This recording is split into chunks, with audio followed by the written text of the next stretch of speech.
I'm Nadia Figueroa. You don't know me yet, but I want to talk to you about breasts. You heard me right. Breasts. Boobs. Tatas. From bras and sexuality to health and everyday life, this is the very breast podcast ever. Did you know that human beings are the only mammals on Earth that have permanent breasts? Or that an unsupported breast can move vertically up to 21 centimeters while running? That's a boob moving a distance longer than the size of a venti Starbucks cup. Did you ever wonder why they say most women aren't wearing the right bra size? I'll tell you a secret. There's really no such thing as your true bra size. I'm Nadia Figueroa, and I'm a bra designer. I've designed everything from barely there seamless bralettes to high-impact sports bras to nursing bras. And in my time doing this, I've thought a lot about breasts. I've learned what's good for them, what's bad for them. I had to figure out what they need, how they move. And I've talked to a lot of people about their breasts. I spend most of my days thinking about breasts, and honestly, they're one of my favorite things to talk about. If you get me started talking about boobs, it's hard to get me to stop. And most of the time, when I talk about them, whether they're proud breast owners themselves or just have a healthy appreciation for them, people want to know more. That's really what I want this podcast to be all about. I'm going to talk to breast experts and people from the bra industry, and to everyday people who just want to share their breast experiences. Together, we're going to learn about boobs and boob-adjacent things like that little bra size secret I told you guys about earlier, and about nipples and nipple censorship. I'm going to introduce you to some really heroic and amazing breast cancer survivors who want to tell their stories, and it may not be what you're expecting. We're going to learn about the breast experience for trans people and women who had voluntary breast surgery. I have so many exciting stories and experiences to share with you, and I am so pumped for this journey to start. Oh, and I should warn you now, there will also be lots of boob puns. For this first episode, I wanted to introduce you to myself and to my friend who's the main reason why this podcast happened. Back when we used to go to parties, I used to just make people uncomfortable by cornering them and talking about nipples or cup sizes or whatever. But a few months ago, I hijacked a group Zoom call to talk about, what else, bra sizes, and I was interrupted by someone I knew through a mutual friend who suggested I start a podcast. No, I said. Nobody wants to listen to me talk about boobs for an hour. No, she said, we are starting a podcast. So without further ado, please allow me to introduce my friend and the very best podcast producer ever, Alyssa McHugh. Hello. Hey, Alyssa. Hi. So now that we've kind of started, maybe you could talk a little bit about what inspired you to start the podcast with me. Yeah, well, I mean, I think it's a lot of what you said already in that every time that we were together and we'd sort of start talking about stuff like this, you have such a good background in fashion design and bra design, and you would just always bring up these things that I had never even considered or thought of. And I definitely don't wear the right bra size. We can talk about this more later, but I definitely don't wear the right bra size most of the time. So it was just always so interesting for me to get that sort of insider information about how bras get made, how they decide what the right size is, and all of that stuff. So yeah, and I also just really think that I'm the type of person who wants to talk about things that aren't being spoken about enough. As a woman, I think we feel often like bras or breasts are a little bit taboo. And I don't feel that way at all. I have breasts and I look at them every day. So I'd like to just, I think, have more conversations about it and just get people talking and all that fun stuff. Yeah, absolutely. And bra size is one of my favorite topics to talk about. And it's one of the things I'm really excited to talk about, because just like you said, most women are not wearing the same bra size or the right bra size. And, myself included, because I've spent the last year working from home and not really having to wear a real bra. And just like a lot of other people, like pandemic changed my body, and it's so hard to find the right bra size. And that's something I'm just really excited to talk to other women about their experience. And maybe we can all figure out this bra size equation together. Yes. Maybe someday I'll wear the right bra size. I don't know yet. I mean, I'm not even 100% sure there really is such a thing, if I'm being honest. Do you remember your first bra? Um, yes. So when I was maybe, I don't remember how old I was. I want to say I was like probably 9, 10, 11 in that sort of period of time. And I definitely would go, I wanted breasts. I was so excited. I just wanted to have, to me, they represented being a woman. And at that age, I was just very excited to grow up. I think probably a lot of that has to do with the media Mhm. around us. But I was excited to get breasts. And so I would jump up and down in front of the mirror and be like, is there anything there? Is anything moving? When do I get to go convince my mom that she needs to buy me a bra? Um, and then at one point, so I did, probably it was never enough, or my mom was just, she was interested in keeping me young for as long as possible, which is completely understandable to me now. She wanted me to maintain my innocence. And so she wasn't super proactive, or maybe I didn't ask her. I'm not sure. Maybe I was embarrassed, but I was out shopping. I want to say at like J.C. Penney or Sears or something with my Mhm. cousin and her grandma. So her grandma that is not technically my grandma by blood, but we just all spent a lot of time together. And my cousin, I guess, she must have been wearing bras already. And so we were in the bra section and I was just like admiring one of these training bras. And her grandma was like, she must have just seen that I was interested and was kind of like, do you want to try that on? And I was, probably like, yes, she's asking me. I do want to try it on. So yeah, it was my cousin's grandma, oddly enough, that bought me my first, very boring, basic training bra. It was like white, no underwire. Probably the type of bra I would actually like to wear now. Yeah, yeah. Honestly, like the most comfortable type of bra. Yeah, And like that triangles. That was it. It was a triangle shaped bra. you mentioned also, jumping up and down to see if you were ready for boobs yet. And Mhm. the test when I was growing up, where I was growing up, me and my friends, was if you could get a pencil like in the fold of your boob under your boob to stay, that meant that it was time to start wearing a bra. And God. I remember being 12 years old, and I literally went from almost nothing to a solid D cup within like 4 or 5 months. Oh my gosh. That's And like I how could fit a wait, how whole old were you? pencil case. I was 12. Oh I was in seventh wow. grade, I remember. That's wild. And like for me, it was a totally different experience. I was mortified because like I Mhm. looked 19 and I was 12 years old. Yeah. And I remember like my mom taking me to Victoria's Secret to buy a new bra and like getting measured for a bra and they said 34D. And I was Mhm. just like, but that's so far into the alphabet. I can't wear a 34D. I'm 12 years old. Like Gosh. Well, what's funny is that I had a friend tell me last night that she thinks that I'm uh probably maybe a D cup or something like that. And I always buy like a B or a C. That's sort of where I've the realm I've stayed in. But it's interesting because I'm like, I should I wonder if there is almost like this like background noise when I'm bra shopping that's like, oh, I can't try that size. It's gonna be way too big on me. But it's, Well, you know what's interesting, something that a lot of women don't know is there's this thing called sister sizing in bras. Mhm.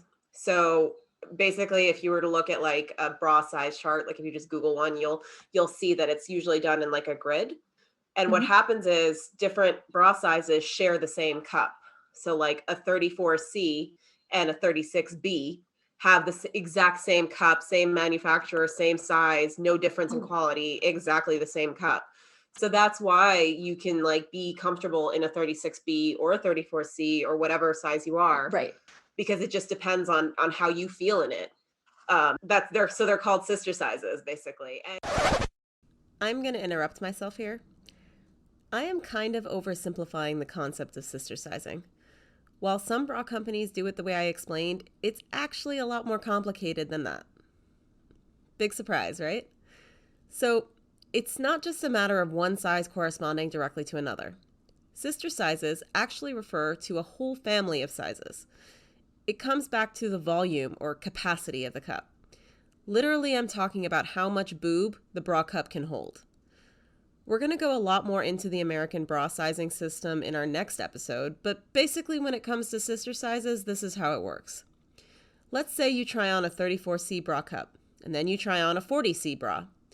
They're both going to fit totally differently.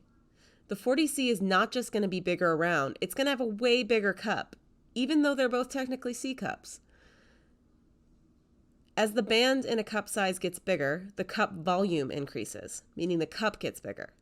That means that there are some cup sizes in the letter above, D, or the letter below, B, that are probably around the same size as that 34C we started with. So if you tried that 34C and the cup felt perfect, but the band felt tight, you might think you should just go for the next size up, 36C. Nope. What you really want to do is go up a band size and down a cup size to a 36B. That's because the cups in those two sizes hold the same amount of boob. Are you confused? Me too. This should be way simpler. And the other thing is, there's absolutely no standardization of bra sizing. It really just depends on who's working at that company, who's taking the measurements, and who their fit model is. I was going to say, I know I don't want to go too deep into the fit model because I know we're going to talk about that on a future episode, but yeah, I'm very excited for that episode. Yeah, that was always a real life plus size fit model who's fit bras for the longest time. I'm very excited about that. Yeah, me too. Just because it is one of those things that I think that was one of the first times I heard you speak about it. I kind of learned a lot, and I was, I understand it in a different way now. And I just think it's something that, if you're in the industry, really, you know it. But if you're not in the industry and you're just a woman on the street, you have no idea how bra sizes are being decided or determined. So absolutely. And, if you think about how things are sized for women versus how things are sized for men, it's inherently complicated. Like there's this whole system to how to say like how big your boobs are. Whereas when a man buys a shirt, the number on the shirt is the literal measurement in inches around their neck. Like there's no variation. It's all math. It's just straightforward, no weird vanity system. Like it's just built to be difficult for women. So nobody should feel bad about not knowing their real bra size, because chances are it's not a real thing anyway. It just depends on which bra you feel best in. Yeah. And I think going back to what we were saying earlier too, it's like, I think I'm a inherently petite person. I'm like 5 feet tall. I'm probably average weight for that height. But I always think because I'm a small person, I must have small sizing. And it's taken me a long time to realize that, like, sometimes I do for my chest, I have to buy, or for shirt sizing or bra sizing, I have to buy, maybe the medium or large sometimes, which is always, it was like training my brain to be like, wait, you're not a size small. I went probably through a phase where I was buying all these size small because I thought that's what size I would be. And then I get it. And it was like, oh my God, I can't put this around my, my rib cage. It doesn't fit. I mean, it's definitely changing. There used to be so much stigma around what your actual size is. And yes. And with, Lizzo and Tess Holiday and all these other body positivity movements that are happening, the number on your clothing size and your bra size is mattering less and less, I would say. Yeah. But what's crazy is the average bra size used to be something like a 34, 36B. And now it's like the upper D cup. Oh, yeah. That reminds me of, and I totally think you're right. Like, I was born in the mid 80s and sort of had that like 90s, skinny supermodel, whatever, being shoved in my face all the time. And not to say that skinny, beautiful supermodels, don't deserve their platform, but we want a little bit more variety, because when you get exposed to only one thing, then you think that only that one thing is normal. And so, there was probably, absolutely. And I think that we also, everyone knows this, but we're all held to these crazy standards because not only are these impossibly skinny models what we grew up with, they were all photoshopped. Yes. I was looking at an ad earlier today on Instagram for a lingerie company, and it was this like cutout panty on like a cutout mesh panty so that like her butt cleavage was exposed. They photoshopped out her butt crack. Whoa. They photoshopped it out, and I was just like, what am I looking at? And that's one thing I love about what's happening nowadays is, Mhm. there's just this move towards this is what women and people and everyone actually looks like. This is what you can aspire to because this is what normal people look like.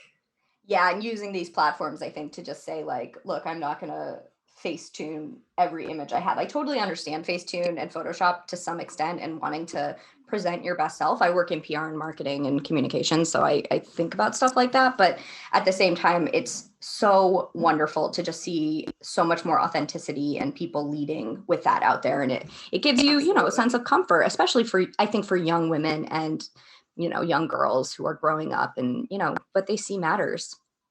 For me, there's Yeah. so many things about breasts that are just so complicated and so much to figure out that it's hard to say because what I would love to change about the outlook on breasts is not to so much have them be considered a hindrance to living your everyday life. You think Right. about the central part of your outfit when you work out is a sports bra because you need to make Mhm. sure that your boobs are moving in one piece with the rest of your body. And Yes. what's so unique about human breasts and something that's always fascinated me is that we're literally the only species, other than I think maybe like an ape somewhere, I'm not sure, but I think there's one other animal that has breasts all the time. Because Ah. in nature, most of the time, breasts are literally just, you know, food bags for the babies. Like that's the only time they show up. Human women have to have breasts every single day. And it's like, on the one hand, you can be positive about it and look at it as it's a symbol of my sexuality. It makes me feel Mhm. like, you know, woman or whatever you feel like. But on the other hand, when you have boobs, it almost puts a target on you because it's like, oh, Mhm. people can look at that and think, especially if you decide you want to wear something revealing because it's hot out even, Mhm. people look at it and think like that's an invitation to talk about it, or that's Yes. or it could be something that you have to protect all the time because you face being ogled or catcalled or Yes. outright assaulted. It's hard, and what I would love to do is with this podcast is create a little more like normality when it comes to talking about them so that they aren't things that are so taboo or such a focus of your entire body, Right. you know? Right. Yeah. I totally agree. I totally agree. And when you asked me that question, I also stumbled. I was like, I don't know. I mean, and also the funny thing is, and this is TMI for everybody listening, is that I don't Mhm, really get uh that turned on sexually with like mhm. nipple and breast play. I certainly like a little attention in that area, but like it doesn't do that much for me. It's more for, I guess, the guy that I'm with. If he likes it, I Absolutely, just, yeah. yeah. On So that it's such a, note yeah. on that note, it's interesting you brought that up because that is something that I used to love. Like that is something that Hmm. like it was a big part of sex. It's like because there's so many nerves there, But I have this weird hang up about touching my own boobs ever since my sister got breast cancer. Oh, wow. Because what happens is like you're told check your breasts every month, do your breast test every month. And Mhm. then it's like I have this one specific time of the month that I always do it. And then it's like, okay, I'm done. I don't have to do it again. And ever since that part of my life happened, I have this like hang up of like, don't touch your boobs, you might find something. Oh, yes, yes, Like so that's something that I would love myself would love to get more comfortable with. yes, I'm so yes. comfortable talking about other people's breasts, but when it comes to my own, I have these weird hangups that I really would love to get over, you know? Yeah, the health and sort of wellness of breasts is definitely, I think, I would feel very similarly. I don't do a very good job at giving myself breast tests, and I'm terrified of having a mammogram someday. Terrified. Like I'm like, please update that technology before I get to whatever the age is. I think it's like 45, which I am Yeah. inching closer to. And I'm like, please have new technology. I don't want There, my boobs smushed between two panes of glass. That's awful. it really is. And you know what's crazy is that like there's so much fear around it, but I've had a Mhm. mammogram before and I prefer dealing with that because then it's somebody else's Uh-huh. problem. They're the ones finding things. I can just sit there, let them smush my boobs to hell and Did it back. And hurt? it hurts a little. It's not, it's uncomfortable. I would say it's uncomfortable Okay. more than it hurts. Uncomfortable. Like Yeah, gotcha. it's, just like everything else that women have to deal with. I was gonna say that It's term just, is so common in women's health things. Does it hurt? It's uncomfortable. it's terribly invasive and Yes, yes. really uncomfortable. And I wouldn't really call it pain, but women also have Yeah, a very high threshold for pain. yeah, I read yeah. somewhere the other day that period pains are uh, about the same level as a heart attack. I And believe that that's because I hate period pains. absolutely, but that's also part of why so many women ignore Yeah. heart attack symptoms because we're just so used to being in pain. Yeah, I don't know how to judge physical pain within my own body. I really struggle with that. I've been talking about that more and more lately where I'm like, I don't, my instincts always say like it's not that bad. But then I'm like, but it's bothering me enough to talk about. So maybe it is that bad. I'm not sure. Yeah. We Interesting. we um we normalize it for ourselves Yeah. and talk it down and um Yes. you know just like everything else we're just always expected to hide it. Right. Um so I guess that answers my next question, which is what do you think is the hardest part of Yeah. having breasts? Someday getting a mammogram. Yeah.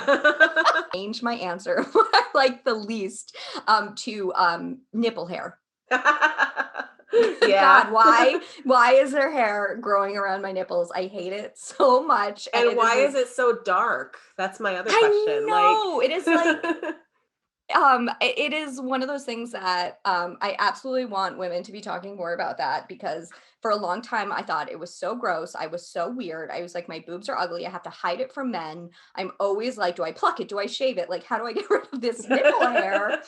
And I want to normalize that a little bit more so that it's not such a surprise to men that women have that there and to women Yeah. themselves as well, so that women are, just I think more comfortable with it, more confident about it, and not as maybe a lot of women are not fearful of that, but like I tend to be a little bit fearful of what people will think if they were, mostly men, I guess, because they see my boobs, but um, what they will think if they see, a stray hair growing around my nipple that I might have missed.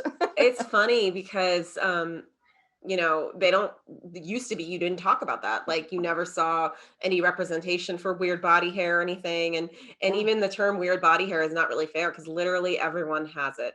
yeah, it's Everybody body has body it. hair. It's body Yeah. hair. And it's the lucky few women who don't have a happy trail or don't have, you Ugh, know, these damn them. long, stupid black hairs around their nipples. And I get more on one side than the other. Oh, yeah. I don't, I've My never right thought about boob is that. yeah, my right boob is the hairy boob. Oh, so I'm Italian and always say that like it means something, but I do think it's like I get crazy hair growth Oh everywhere. yeah, Mediterranean women are crazy hairy. I'm from like my family is from Libya and that's right across the Mediterranean Sea from Italy and Yes. like Yes. we're all just like these curvy, hairy, angry women. Which is like ironically like so common and it's like this Yeah. this this stereotype that's been around for so long but like there's just so many women who deal with that and I wish we talked about it more. Yeah, well, Um what's funny is one of the first breasts, I feel like, part of that is just the breasts you see in pop culture that don't look like maybe your own breasts. And I feel like some of the early breasts that I saw that were not my own, or my mom's or family or things like that, would have been in scary movies from the 70s, which were these beautiful, perfect. thinner, beautiful breasts with really like the nipples were so like luscious and just full and perfectly round and definitely no hair on them. Bouncing in So unison like yes, before they get slashed and murdered, which is so dark. But so that was probably an early thing that fed that sort of like image for me that my boobs were not normal or they didn't look like other women's. Yeah, yeah, and it's a really hard standard to live up to, Hmm. Yeah. especially if you don't know, like, quote unquote, what a normal breast is. Like, no two breasts, including on the same person, are the same. Yeah, totally. And sure. And maybe those women plucked their hair out before they filmed that Oh, scene, I'm absolutely. sure. They had a whole team of women just waxing and plucking and ready to go, and just like, Yeah. of course these women have beautiful, perfect bodies. They have nutritionists and people who are always watching them, and PR agents who are telling them that they need to pluck their mustache hair or whatever. Like, God, is that me? I hope not. It probably is though, honestly. It's true. Because we got, you're thinking I about the would love someone perception like and the, that. I would love yeah, someone like that in my life, just chasing me around, making sure I look perfect. with tweezers, like, Yeah, wait, wait. absolutely. Me too, actually, because the worst thing is when you do see, like, you notice like a stray hair growing somewhere random and you're like, shit, nobody told me that was there. You usually feel it before you see it too, and you're just like, That's oh my God. that's true. um, what's on a lighter note, what's your favorite slang term for breasts, or do you have one?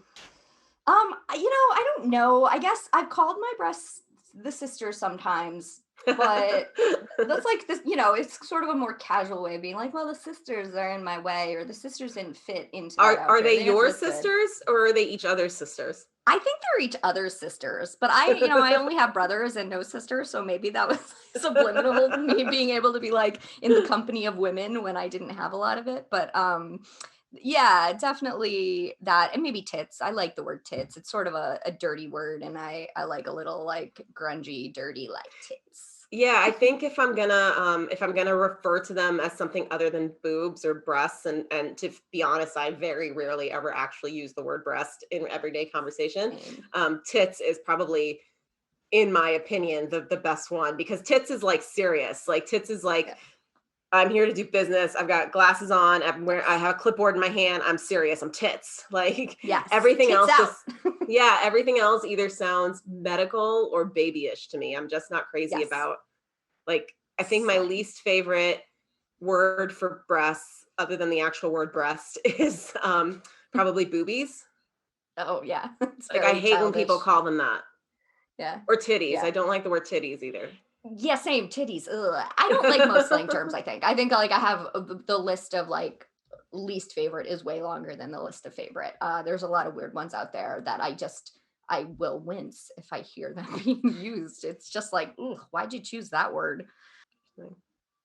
Yeah, In what's the your least favorite slang industry, term? in the bra industry, we call, like, when you have to talk about the actual, like, breast meat, you Mhm. call it tissue.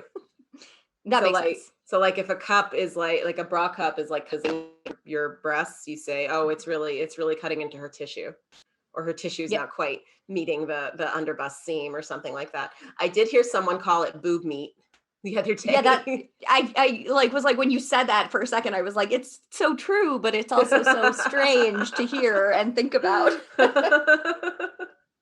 Yeah, I think Oh my referring to gosh. any part of your body as meat.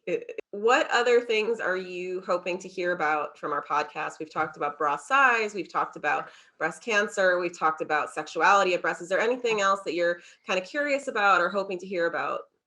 Absolutely. I think the things I'm going to be most curious about, but I'm not yet, and it's only because I don't know to be curious about them, is the things that people are going to bring up that maybe I haven't encountered personally and just doesn't get enough awareness. But I'm also very interested, I think, in exploring a little bit about the transgender journey.